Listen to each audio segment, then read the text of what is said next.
Well, hi folks, this is Darren with My RV Works. Today we're west of Port Angeles near the Elwha River and mountains. It's just, we're getting into the real pretty part of the area of the peninsula.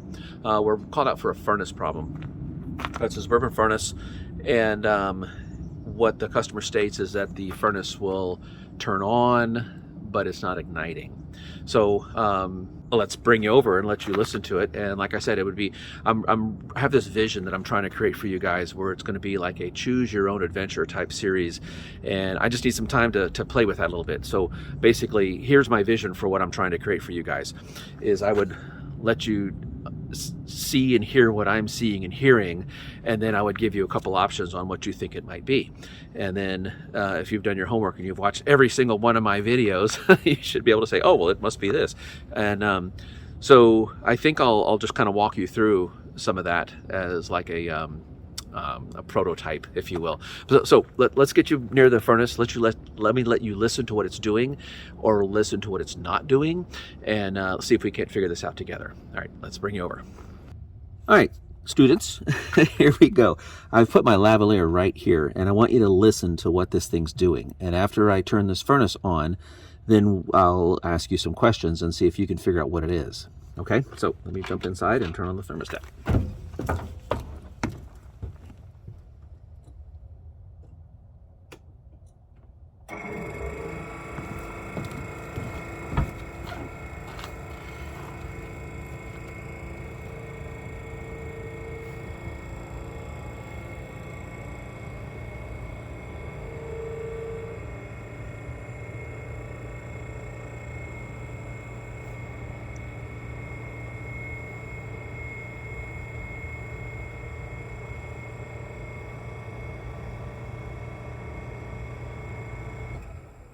Okay, now, what did we hear and what did we observe?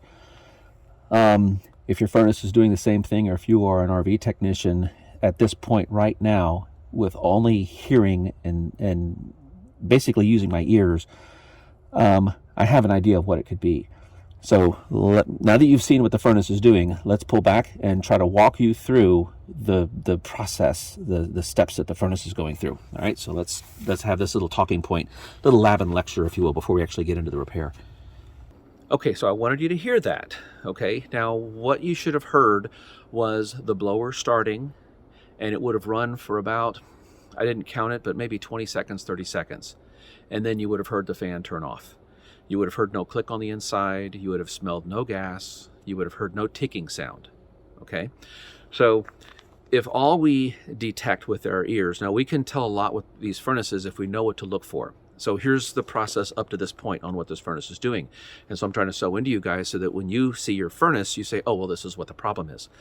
The first thing that furnace is going to do when it's given a start signal, let's talk about the start signal. The start signal can come from many different locations. The furnace, you've seen my other videos, maybe not, but there's 4 wires, a plus and a minus, and then the 2 control circuits. These are the call for heat circuits. They're leaving the furnace as blue wires. It could be dark blue, light blue, 2 blues, same color blues, but one's going to have a white stripe. But at any point, they're going to be blue of different flavors. They go into the RV, all those 2 blue wires need to do is get a connection. Now, as soon as it leaves the furnace, the RV manufacturer is going to be changing the color of the wire to whatever they need it to be. So it's not going to be blue after it leaves the furnace, but when it leaves the furnace, they're blue. So then you need to figure out where that wire connection is and figure out what color wires those are. And typically they will stay that color either up to the thermostat on the wall, if it's just a dedicated furnace thermostat, or it'll go up into the ceiling plenum if it's a Dometic, or most of our Coleman AirXL thermostats, you know, the 2 blue wires, one of them will go to the thermostat. Okay, so there's different paths that blue wire could take.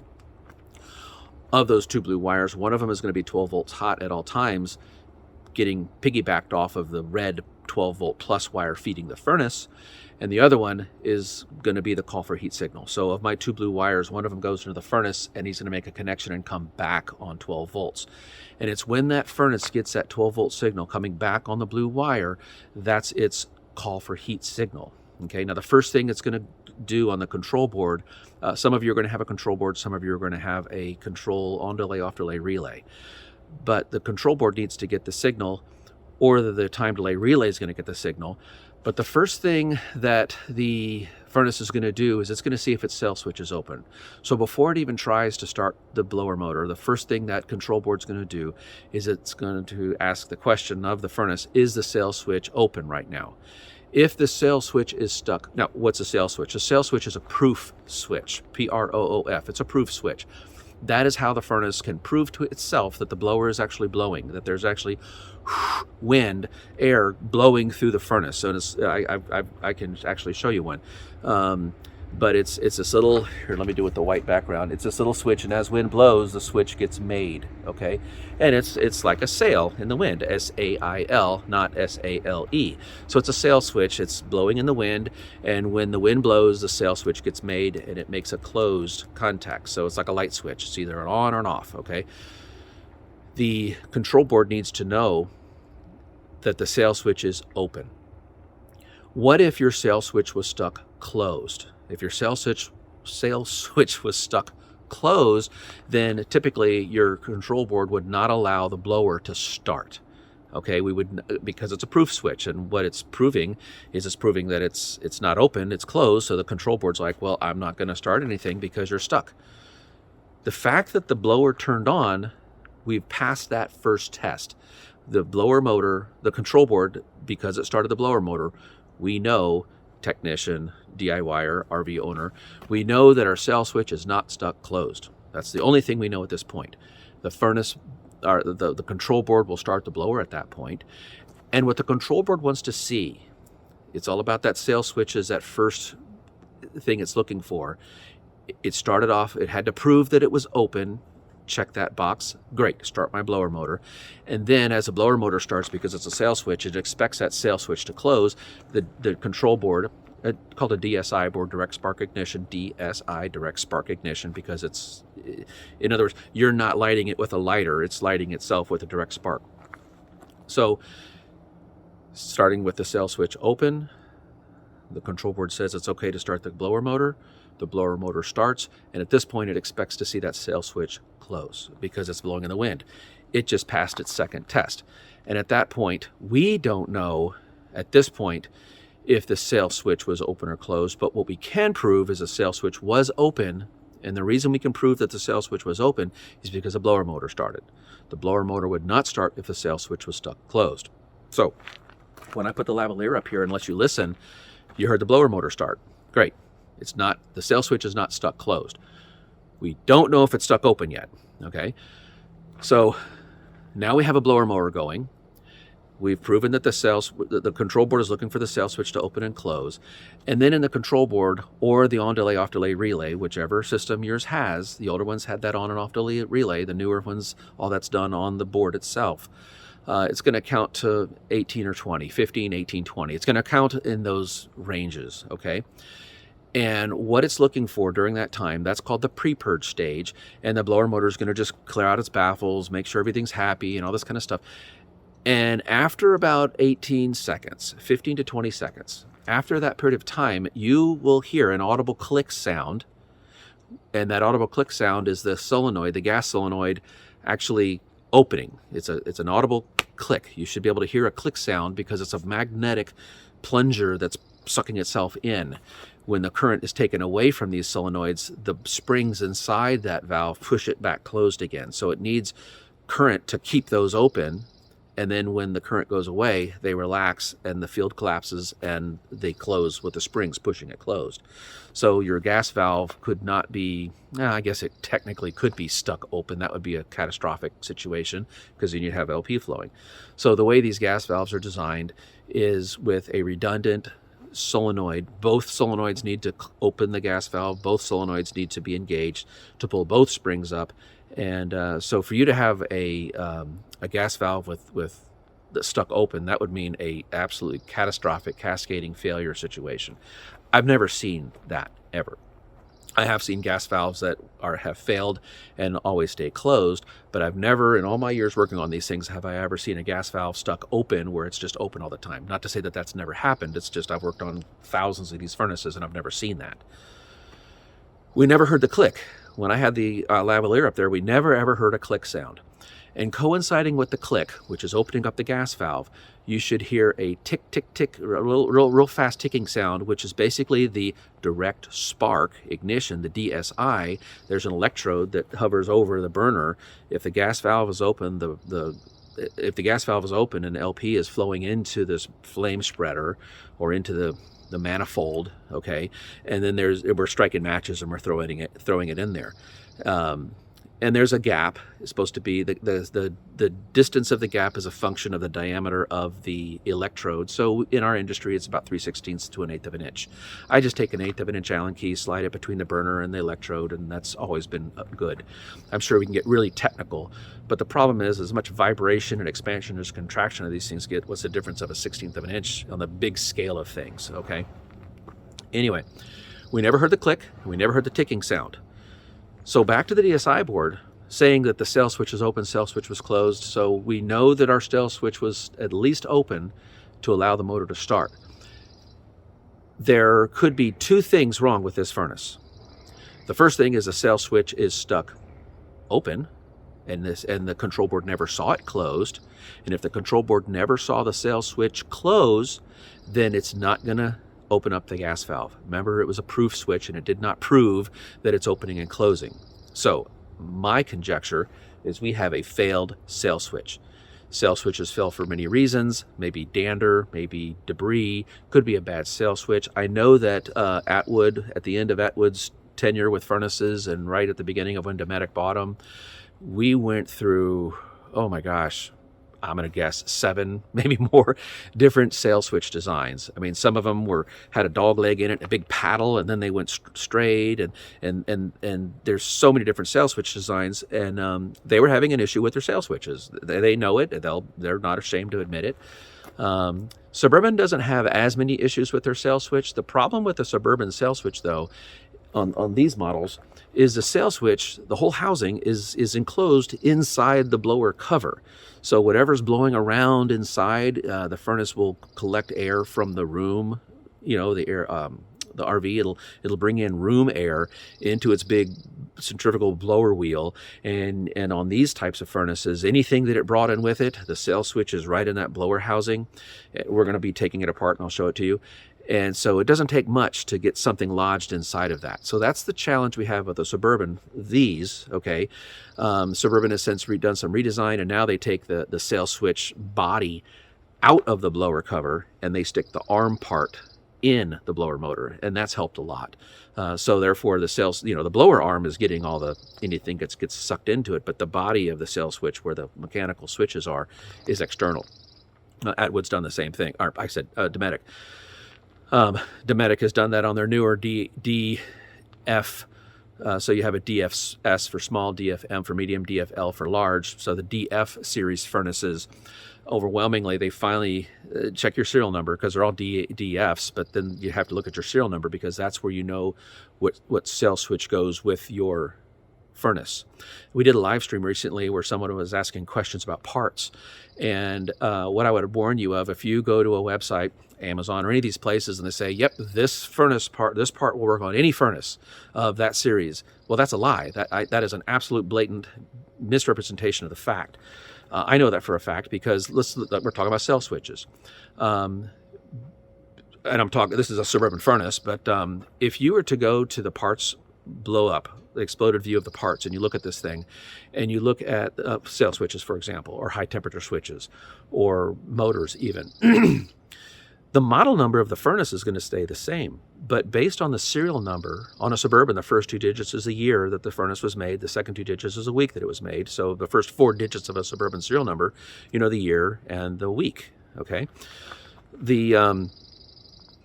Based on that serial number, they might have different part numbers for that same exact furnace model. So let's just say it's an SF, I don't know, maybe this is a 35. I don't know, I haven't taken the cover off.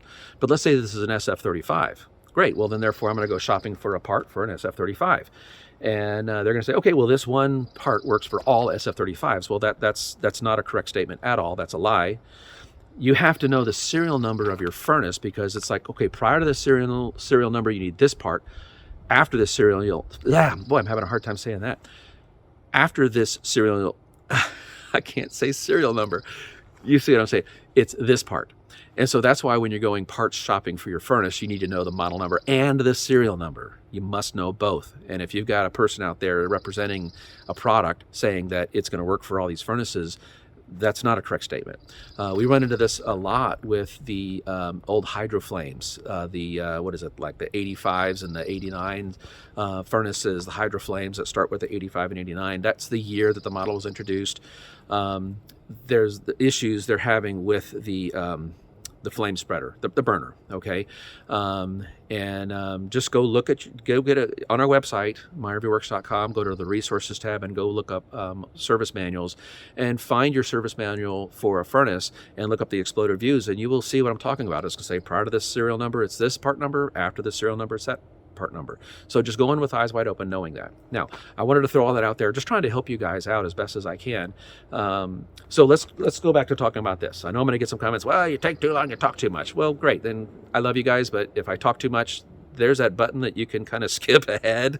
So, but there's just plenty of you, I'm getting comments that you enjoy when I go into these little rabbit trails and I go into deeper information. So I'm going to favor that part of the audience that really likes when I go into all these deep things when I'm really here to fix this furnace. But hey, my heart is to help you guys. So if I ramble, fast forward, okay?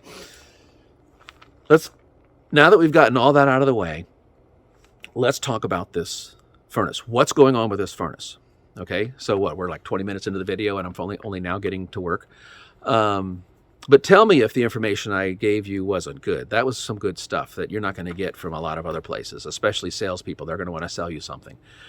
I'm not trying to sell you anything. How much did you pay to watch this information? Nothing. Okay, great. Because the furnace did not ignite, because the furnace gas valve did not open, we either have an issue with our control board, which is not likely. We have an issue with our sail switch, which is more likely. But there's a third part, and that's called the high temperature switch. The high temperature switch, we did a furnace not too long ago, and the issue was a high temperature switch. The high temperature switch is mounted on the furnace, and so if there's rugs, so the furnace has ducts and it generates heat and it puts it out throughout the coach.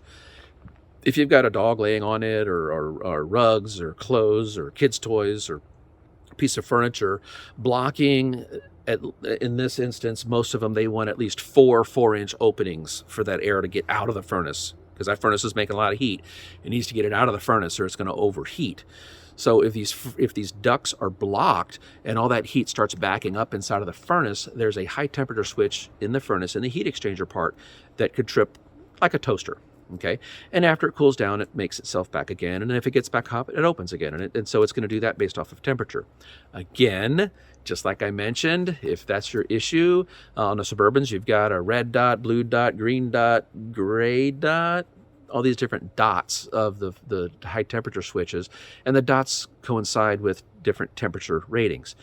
What's very important is to make sure that you're on a Suburban, to make sure that your model number and serial number, that the high temperature switch that you get is correct. Okay, you wouldn't want to put a green dot, which is, I don't know the numbers off my head, but I know a green dot is like for maybe it's got a lower temperature rating than a blue dot, which has a higher temperature rating. Okay, so if your furnace calls for a blue dot high temperature switch and you're putting a green dot high temperature switch on it, then you're going to get a lot of these nuisance trips where your furnace is going to say it got too hot, and it's going to go through these cycles of turning itself on and off and locking itself out. So let's make sure that we get the right color, and it's just a dot they put on the back. On your high temperature switches. So if your high temperature switch should fail, it is possible. I stock them. They're just real simple, and these things are right there at the hottest part, so they get a lot of abuse. Okay, the sail switch has got a lot of abuse too, but the high temperature switch gets a lot of abuse because it's right there in the heat exchanger. It's detecting if it gets too hot, so he's right there in the furnace, right? So those could fail, and yes, they could fail open, and so you could have this. Because the sail switch and the high temperature switch are daisy chained. So here comes the blue wire coming back from the thermostat that says call for heat. It's stop, one of the stops it makes is on the DSI board, the direct spark ignition board, and then it daisy chains. And then a lot of times, different manufacturers wire one in front of the other, but sometimes you might go through the high temperature switch first, and then right after that you go through the sail switch, and right after that you go into your DSI board. Or you can have them where they go through the sail switch first, then the high temperature switch first, then the control board.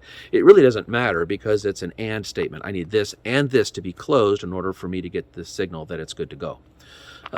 So in this instance, we heard the blower start, but we never got ignition. We never heard the gas valve open. So it really leaves it down to 3 issues. 1, sail switch stuck open.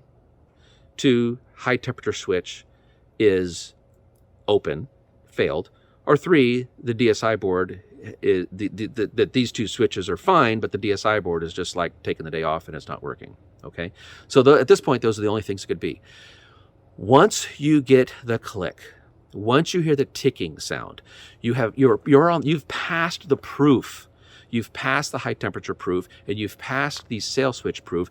Now you're on the gas train side of the furnace. Okay, so because we never got to the gas train side, we never got to the gas solenoid open, and the DSI board says, no, I'm not going to let you open. I'm not going to start striking matches. I'm not going to introduce gas into this thing because you haven't proven to me that the sail switch is good, and you haven't proven to me that my high temperature switch is good. So I'm not going to start.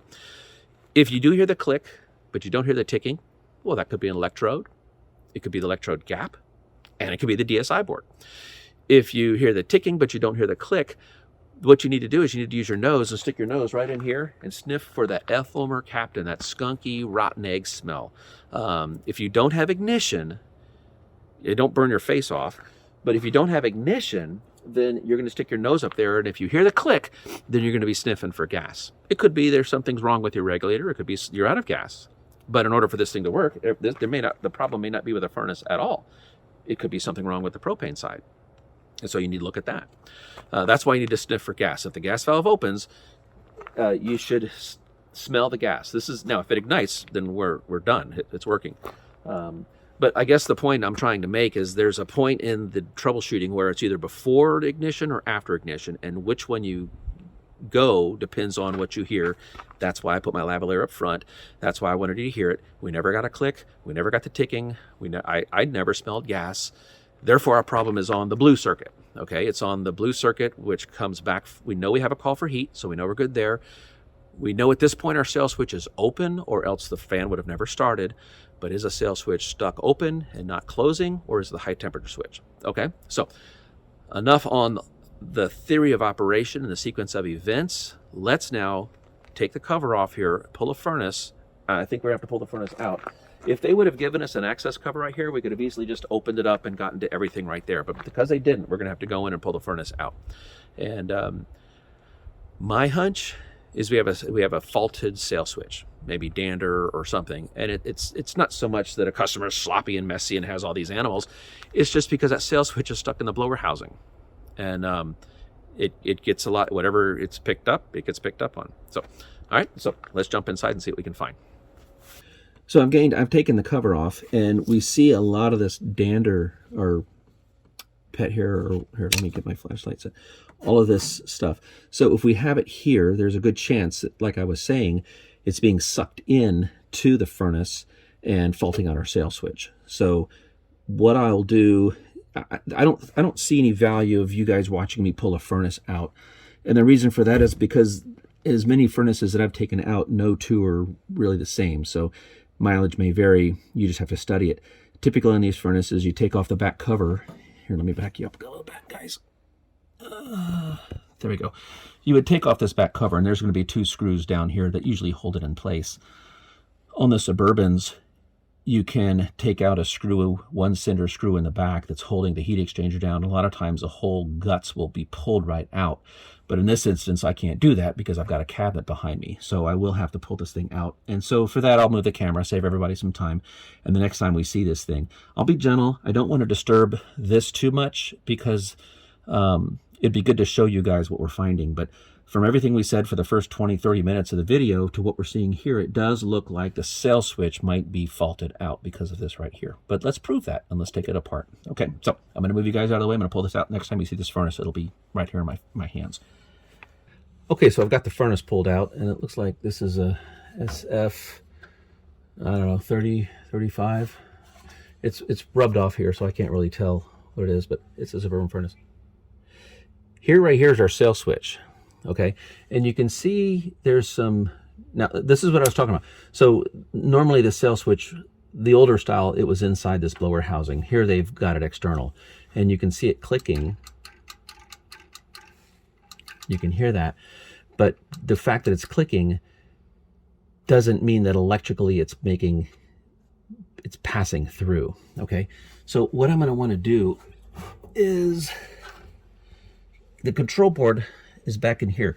So what would be good is to get my meter and probe this control board, start the furnace, and see if the signal is making it through here, okay? So let me get my meter set up, and we'll do that together.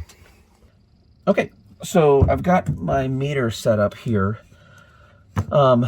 Again, this is a sail switch. Now, what I've done is, this is a test lead set that I make, and it's got the stacking banana plugs. And so I'm going to pierce into the 2 blue wires. Now, in this instance, I've got a solid blue, and I've got blue with a white stripe. So solid blue is going to be the one that's 12 volts hot all the time. And when it comes back from the thermostat, it's going to be on the blue with a white stripe. So blue with white stripe on this furnace is my call for heat signal. Okay, but so I don't have to run it out of the coach all the time. I tap into the 2 blue wires, and I just connect these two. And let's see if it starts. Okay, it's starting. So I've got my meter in DC mode. I've grounded one leg to the frame. My meter's at 0 DC. If there's a glare, I'll tell you what I'm seeing. So let's see here.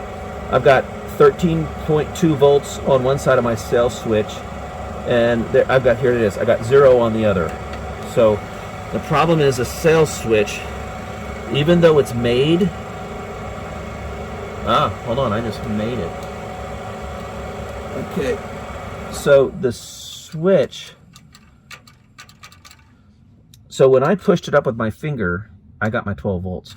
Let's do another test. So here I have to do is just unplug this and plug it back in and see if that doesn't. So this time, okay, when I push it up, I think we're going to get ignition at this time, because I got 13 volts. I actually had to physically push that sail switch up to get it to make. I think we'll get ignition this time, and as soon as we do, I'm going to disconnect my wires. Let's see here.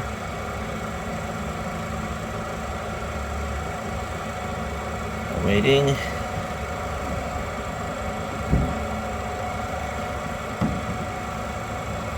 Nothing yet. Okay, so, and we saw the 12 volts go away when the sail switch opened itself back up again. I have a new sail switch here, okay, and I want to look at a couple things. Why the sail switch feels like it wants to make the blower wheel. Let me see if I can get this out a little more. I'm going to peek inside and look at the condition of the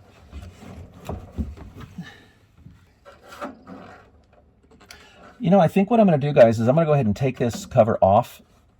And the reason I want to take that cover off is because of all this dander. We're going to be cleaning up all this dander. I may not record me doing that to save everybody the trouble.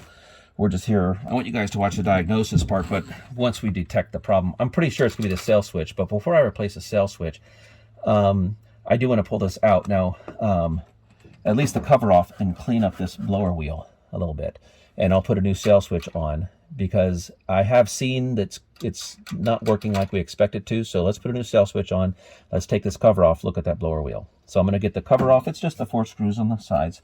In fact, it looks like it's missing one up here. But anyway, so I'm going to take the cover off, take a look at the blower wheel, and I'll show you what I find. All right, let's get busy. Okay, so I went ahead and pulled the furnace. Since I had already had it out as far as I did. Now let me just spin you around and show you. When you take this back cover off, it's this point here and this point here. You'll see those, maybe those 2 holes. Those are typically the screws that are holding the furnace in place. These 2 right here.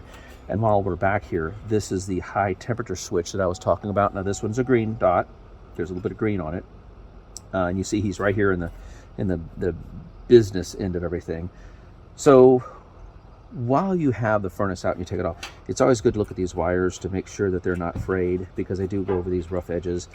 I would like for them to have used a different type of wire, but hey, I'm not the engineer or designer of this thing. And I would want one that would be a little more of a it's got a cloth sheeting over it that helps with this sharp edge. But anyway, I guess what I'm saying is in some of these service calls I have seen where it shorted itself out here because this gets hot and the wire rubs on it.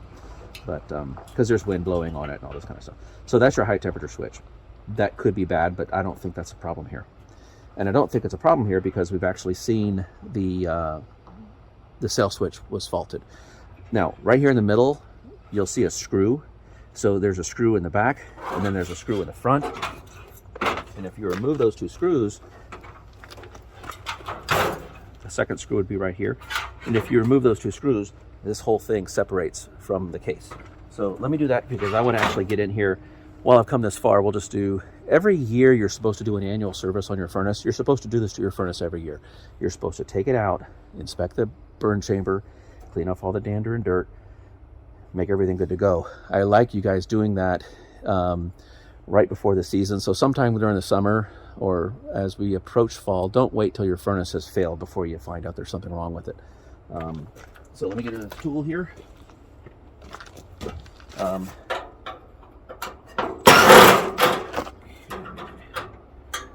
So basically I've taken out this front anchor screw and the back anchor screw. And I usually look for the gas port. It's over here. And so that means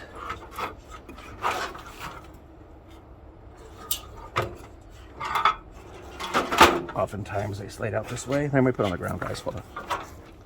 Okay, so I did fight to get the furnace out of the carcass. So it slides out of here with those two screws. This one I had to fight. It was just wedged right in here somewhere, but we got it out. So a couple things I'm noticing, and I've also taken the cover out. I was going to look at this blower wheel, and I wanted to clean this, so I started to take this apart. And so you could see some of the buildup. And even in here, they used to put the cell switches inside, and look at all the stuff that it would have picked up. So we're going to clean all this really well, okay, as part of our annual service, as part of our cleaning. And I'm just going to consider this like an annual service cleaning. Okay, so here's a cover we're going to clean really well. Here we have, if we look inside that motor in those impellers, it could use a good cleaning. So we'll do that. I think the motor's fine. I don't think there's anything wrong with the motor. It's just the blower wheel's kind of yucky. So we'll clean that up really well. And so that leaves inside of here. And again, we'll clean this up. Here's our control board. And we'll clean that up. So now, while I have these apart, I always like looking at the heat exchanger part. And if they're going to develop a crack, it's usually right in this area, right on this corner. This is where I see most of the cracks. You can see how it got hot. The covering, the paint that they put on it is starting to fade. And so it still goes along. This is the hottest part. And so right where this crease is where I often see cracks. So have a look there, feel it, put your hand over it, see if there's any rough spot. And this one looks good. And then just look around, because if there's two parts to this, right? So air gets drawn in from your RV here, goes to this blower wheel and blows over this heat exchanger and comes out the back. On this furnace, and the wires are getting caught on the table. On this furnace, they have a duct in the bottom of the floor, so it blows through all this and blows itself around and goes into the floor and then through the floor ducts. So that's the return air and supply air, but then there's also a combustion component of this. And this is the exhaust that leaves, but then, let me grab this little part right here. Okay, so air gets drawn in, outside air gets drawn in here, gets brought into the combustion wheel, and then the combustion wheel is what's bringing the air through here. Inside, on the other side of this cover, is where you have your electrode. It's where you have your manifold, your not your manifold, your flame spreader. And I've done videos on the flame spreader, where to set the electrode. Anyway, it's going to work its way through this channel down here and then back out the exhaust. So if it is a correct statement, just notice something. Is that okay? If it's a correct statement that this side in here has all the combustion, and this side over here has all the return air. At no point would you want the combustion that has a carbon monoxide potential component to it. At no point would you want that to mix with the room air. And so if there was a crack right here, or if the gasket was not intact, or here I noticed this little piece of gooey stuff, it's supposed to be a barrier between these two, okay? So I'll put some new on there. At no point would you want the combustion air to mix with the room air. And so that's why they keep them separate. So we're looking for cracks. And also I would be looking in here for any soot, black soot. Sometimes I'll take my finger and wipe it and it looks clean. So those are some things that you would be doing during your annual service. Certainly cleaning it, but also looking for things like that. Now, since we've come so far, I might go one more step with you guys. And I'll take all these screws off. And that's a 5/8 nut. I hate to put these on. They're just really the bane of my existence trying to get these things set again. And what I'm talking about is this nut down here. It's way down. I can't get my hand in there to get it started, so it's pain. But let's take this off. Let's look at our gap and our burner head. And yeah, just do a full service on this. In the beginning, the whole thing wasn't working because the cell switch, you saw that with the meter, it wasn't making. And I had to actually take my finger and push it back up. But while we have it this far, I may not see this furnace again. So it's just going to be one annual flat rate inspection. So it's not like I'm adding to the bill. There's people like, well, how much did this cost? Well, this is just going to be an annual service, whatever the flat rate is for a furnace annual service. We did have to pull the furnace out as part of that annual service, and we're just going to clean it up. So it's just going to be one annual service invoice and the price of a sales switch, which I think is under $10. So it's going to be an on-site service call, one furnace annual service, and a sales switch. And so yes, we're going far and really deep in this, and it's not like I'm trying to run up the bill. So those of you who are starting your own business and want to do this as an RV tech, I might invite you to join our Patreon, because at the $15 and the $25 tier, we're putting a course together for people that are wanting to start their own mobile RV service business. And so what you might find me doing in these more recent videos is sprinkling in a little bit more of the business part of it, because I read the comments and we're getting the emails and the text messages that there's a large portion of our audience that is wanting to start their own mobile RV service business. So I'll sprinkle that in there as well on what I would do here. So we get called in because the furnace didn't work, but we're just going to write the whole thing up as an annual cleaning and an annual inspection. Okay. Should be like two items, an on-site and an inspection. So at this point, let me take this off. You guys can watch me do that. I think what we'll do is, I am going to have to walk to my service trail and get my 5/8, but we'll do some fast forward motion through this.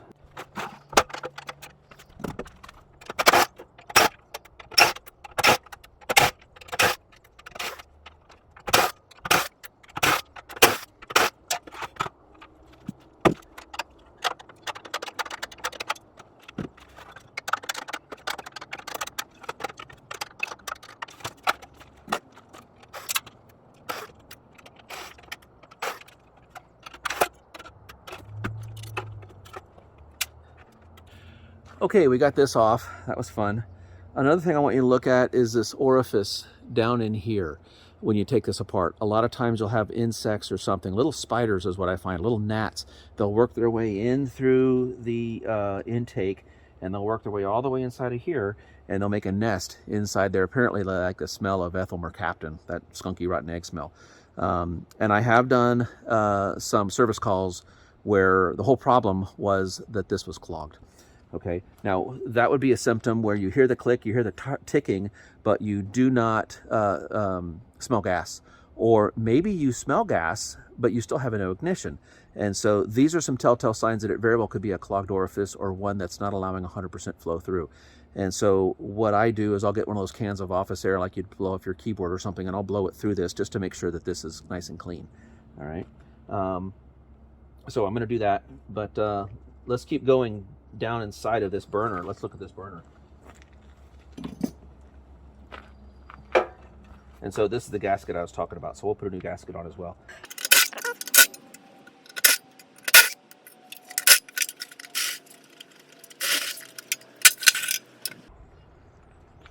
So here's our flame spreader. and it goes in like this. So a lot of times you might find a hole or a bulge in this where maybe there's oil in the line and it got here and it burned really well. So again, I'll take my what I'm going to do is find the nozzle. There it is. And just blow this out real quick. Okay. So this looks fine. I have no problems with this. But it's part of the cleaning process. And I'll look inside. Now, there's a, I don't know if you'll be able to see it. I've shown this in other videos, but if you've gone with me this far on this one, I'm going to turn my headlight on. And if you, I'm taking my headlight and I'm shining it in here. And let's see if you see a little light right in here. I'm going to just change around a little bit. You'll see this little lamp. So if you look inside, you'll see this little lance sticking down. It's in there if you look. I'm not going to waste the time to try to get the angle. But there's a little fang, little lance sticking down. And you shine your light to see it here on that side right there. Okay. And a lot of times I'll take a Sharpie marker and I'll make a Sharpie, and there's a number forward of that you go. But that's how you set your electrode. Now, another thing I wanted to mention, this electrode, I'm not going to pull it out, but if you can see this electrode, it's just a stub. In other words, that is to say, the other ones come out and they make a little bit of a crook to it. And so the furnace is SF, okay, it's a 35Q, okay, so it's an RP35Q.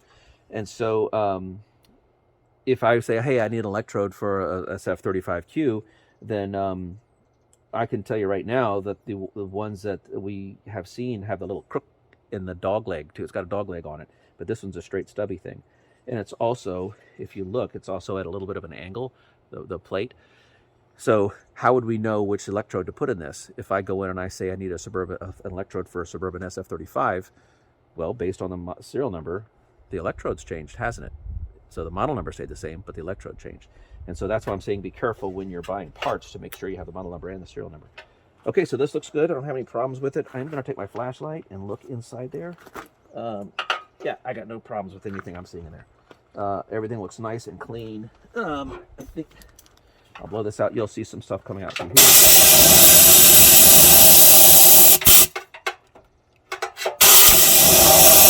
Yeah, and I feel it coming out the exhaust port down here. Okay. So this looks good.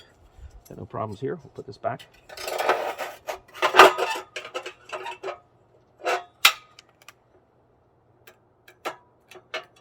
I think we'll go fast motion on this.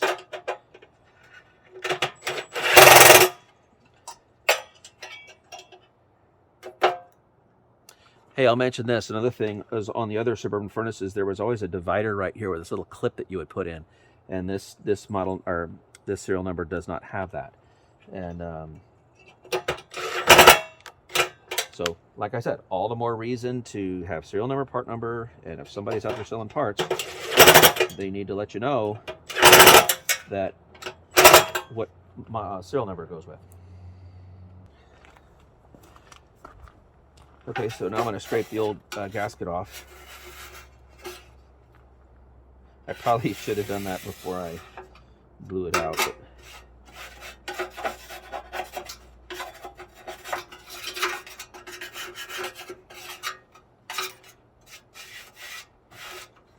But we need a new gasket, and I'm going to get some new butyl tape to make that gasket. So let's get that done. Okay, so like I said, you get yourself a big, giant, huge bag of gaskets. We're in these often, and I don't reuse them. So here is your part number. Got a bigger picture. Okay, so that's the gasket you need. I get them like 10 at a time when I get low. Just order more.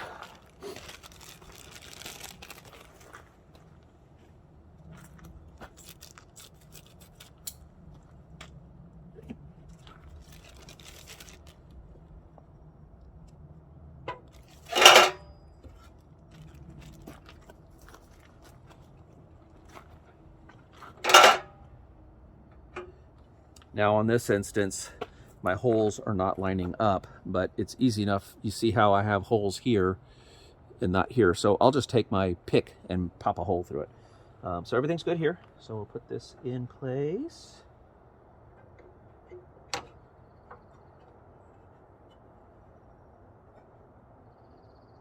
Now, you might hear a good Christian man say a little bit of a colorful language here, because putting this thing on is such a pain. But I'll try to keep this family friendly.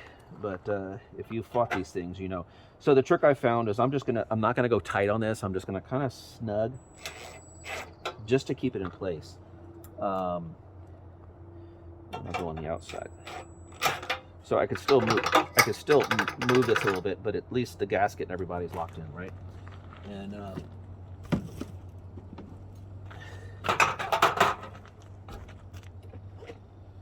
so putting these things on, oh my gosh, I wish I knew a trick. But basically, I'm going to reach underneath on the gas valve, and I'm going to be, where's her?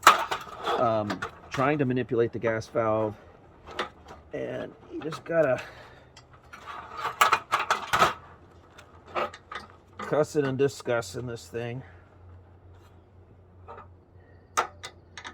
to try to get it to, oh my gosh, yay, all right, victory.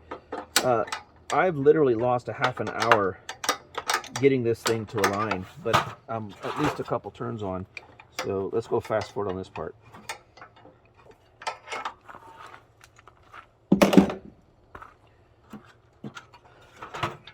Good.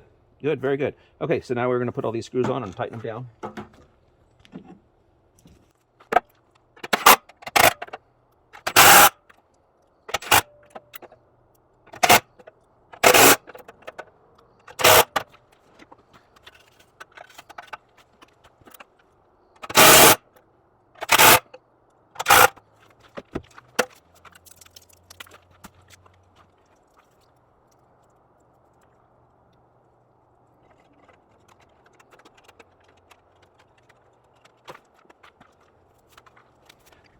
Excellent. So at this point, we have checked our flame spreader. We've checked our gap electrode. There's really nothing to adjust on this style. It's not like it's not like it's coming over and down. So with this new style, it's just it's default right where it needs to be. And then you put a little bit of butyl tape on this to keep this intact. So from this side, we're good. I see no cracks. And so now I'm going to go get a new can of coil cleaner, because my can ran out. And I'm just going to spray all this with a coil cleaner and then take my compressor and blow it off. Okay, so let me save everybody some time, and that's what basically I'm going to do. I'm going to clean this up, and then you'll see me start putting it back together again. Okay. Okay, so in the function of doing an annual service on this thing, I think I've uncovered the original sin. I think I've uncovered the original fault, what caused the sail switch to go. And it was when I was cleaning this blower wheel. I told you I use coil cleaner, and usually that's enough, but the coil cleaner didn't touch. This thing was so caked up on the inside of this blower wheel on both sides, and also inside the cover here. In fact, let me feel something. It's still, yeah, it's sticky. It's sticky in there. So I tried Simple Green, I tried degreaser, and so the person who lives here, they smoke, and so the tar must be what's being brought into this, because the stickiness is like a tarry, sticky substance. And so it's not dirt and dander so much as is a tar product or whatever. I'm not a smoker, so I don't know all the details, but it seems to me that all it's whatever it is, it's sticky, okay? Whatever this product is that I've been cleaning off of this. I even took this blower wheel off and hit it with some degreaser and brought it over to the faucet, cleaned it, and I still can't get it all off of this. So if it's on this, it's also what was in the sail switch. And so the tar buildup was actually acting as an insulator when those contact points inside the sail switch was making contact. The tar had built up so thick that the electricity wasn't able to make it through. And remember how I had to push that sail switch up a little bit. The tar may have acted as a sticky agent to prevent it from moving freely. So anyway, at this point, I'm going to be putting it back together. I've cleaned this as good as I can. Honestly, I spent about a half hour on it. Now, I'm not going to charge any extra for that. It's just part of the cleaning. You win some, you lose some. But But that, I think, is, well, why did the sail switch go bad? I think the sail switch went bad because we're bringing in so much tar, or whatever is in smoke that causes things to get gummed up. So if you come across a job where they're a smoker, you might have the issue with components, especially a furnace where it's sucking in all the air from the coach into here and causing this to get all gummed up and everything. So what I'm going to do is I'm going to reassemble all of this, and we'll put it in and hope for the best. Well, we're not going to hope for the best. We know what we're doing, so we expect good results. No surprises, right? So I'll tell you what, I'm going to put it back together. So here we go. Okay, we got it back together. Hope that wasn't too painful. And here's this coloration. It's supposed to be shiny, but you see this yellow? That's the tar that I'm talking about. That's just coated the whole inside of the components, the blower cage, maybe even the motor bearings, but we haven't proven that yet. When we started the furnace originally, it sounded nice and strong. It sounded healthy. We just weren't getting that ignition. And now we know we weren't getting the ignition because of the sail switch, and you know, maybe sail switches go bad, but in this instance, I think we can say that with all this tar product in it, that's what caused the sail switch to go bad. And I realized that when I was cleaning this blower wheel here, and I was throwing all kinds of products at it, and it just wasn't coming off. So now these, on the Suburbans, I would call this the back of the furnace here. On the Suburbans, overwhelmingly, your mileage may vary. But see, even this one is supposed to turn, and the tar has got this locked in. And maybe it's because it was the smoke came in, and then the heat just kind of did something to it. I don't know. Talk to a chemist. But overwhelmingly, the notches are going to be in the back on a Suburban. I believe on the Dometics, they're going to be on the front. So, it's you put the big part in here, and then you turn it here. And so there's all this stuff stuck in it. There. That's how that goes. So now what I'll do is I'll put this back in, and there was a little bit of a fight to get this thing in and out, and you'll see here on the gas valve, it was getting caught on these fins right here, and that's why I was fighting. So, but the threads look good. I don't see any marring or anything. If so, I would have replaced this piece, but everything looks okay, and I see no problems. Yeah, that looks good. There it goes, a little notch, and we got our tie wraps on there, and the wires are going to come in here. I'll make my connections out here and then stuff it back in the wall. All right, fellas, so at this point, let me go ahead and fight to put this back in the wall, and then we'll pick it up when we have it running. Okay, we have the furnace back in, and I've gone ahead and got everything ready. Here's our attempt to get it to start. So I've got 12 volts here, and I've got my blue wires. So let's connect and hope for the best. Let's see what happens here. Okay, we have a good fan, therefore our sail switch is open. And what we're looking for, or what we're listening for, evidence of a clicking sound. Now I've got the LP turned off, so we're not going to have the LP, but let's listen here for a click. Okay, there's our click.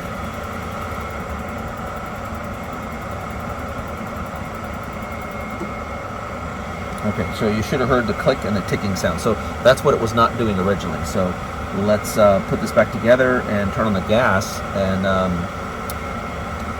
get it to fire off. I expect a good fire off. It's going to try 3 times. There's its second time.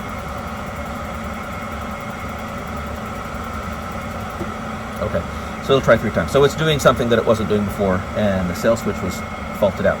So let's put it back on and look for a good result. Okay, folks, we are at the end. I've got some closing thoughts to add. It's definitely putting out heat now. It sounds good. That's actually really hot. So you just missed me putting it back in, doing a gas sniff test, and doing the checking on everything, putting all the covers on, putting some foil tip over the back. Now, with this tar issue, let's say that you come across this. I suspect this is an instance where the customer is going to need to have the furnace inspected every year. We're gonna have to go through this every year on this furnace if they choose to smoke in the RV, which is, I'm sure they will. It's because of the tar issue. So we're going to basically probably be swapping out a sail switch every year, and I think if I came next year, I would bring a new blower wheel, because I still wasn't able to get all of that sticky stuff off on that. Now, would it be proper to put, so right inside here is the filter, where the air intake would be. Would it be proper to put any kind of a filter or a screen in there? And that would be incorrect. Wrong answer there. So if I were to go back to the beginning of my video where I talked about a choose your own adventure, that might be a question I would throw on there. As like, oh, well, let's just filter the air coming into the furnace. According to the furnace manufacturers, that is not allowed. They want pure, unadulterated, do not pass go air out of the coach coming right into that furnace without going through any kind of filtration. And then they want it to leave the furnace and go back into the coach without any kind of screens or filtration or anything. In fact, a lot of us will put insect screens on the outside of our exhaust port right there, and they don't even want you to do that. They want to own the air. They don't want anybody, any barriers between the air and the furnace getting in or getting out. So there's the answer there. Guys, if this was helpful, if my rambling and all my little anecdotes added value to you, please give us a thumb up. That's one of the things you can do. Share it with your friends. We're building our Patreon channel. Check out the Patreon channel. If you need some tools, we really would appreciate it if you check out our Amazon store. We'll put links below, all the description for all these links for our Patreon and our Amazon store. And we also have links on our website for service manuals for this furnace and all the other furnaces. So I invite you to sit back and check out some of our other videos. We've got, we're approaching over 200 videos, and we've got them all organized into playlists. So check that out. And this is Darren, west of Port Angeles, up in the pretty mountains. It's got a low cloud ceiling, but the sun just popped out. But I'd spin you around and show you, but you wouldn't be able to see the tops. But hey, I appreciate you guys. Thank you for your time. Thanks for watching, and hope you enjoyed this. So share it around with your friends. All right, now till the next video. Bye.